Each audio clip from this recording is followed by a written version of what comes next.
আগামী জাতীয় সংসদ নির্বাচনে 237টি আসনে প্রার্থী ঘোষণা করেছেন বিএনপি। 300 আসনের মধ্যে কিছু সংখ্যক আসন বাকি রয়েছে। আজ সোমবার বিকেলে বিএনপি চেয়ারপারসনের গুলশানের রাজনৈতিক কার্যালয়ে প্রার্থীদের নাম ঘোষণা করেন দলটির মহাসচিব মির্জা ফখরুল ইসলাম আলমগীর। মির্জা ফখরুল ইসলাম আলমগীর জানান,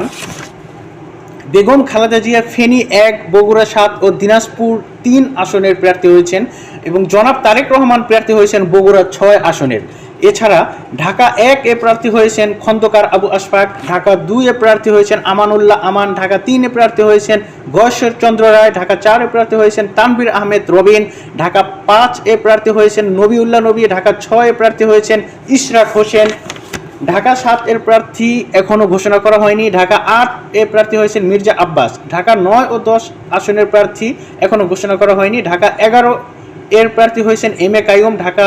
12তে প্রার্থী হয়েছেন সাইফুল আলম নীরব, ঢাকা 13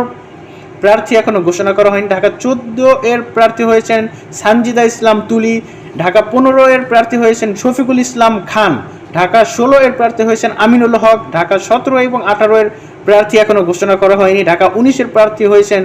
ডাক্তার দেওয়ান মোহাম্মদ সালাউদ্দিন এবং ঢাকা 20 এর প্রার্থী এখনও ঘোষণা করা হয়নি।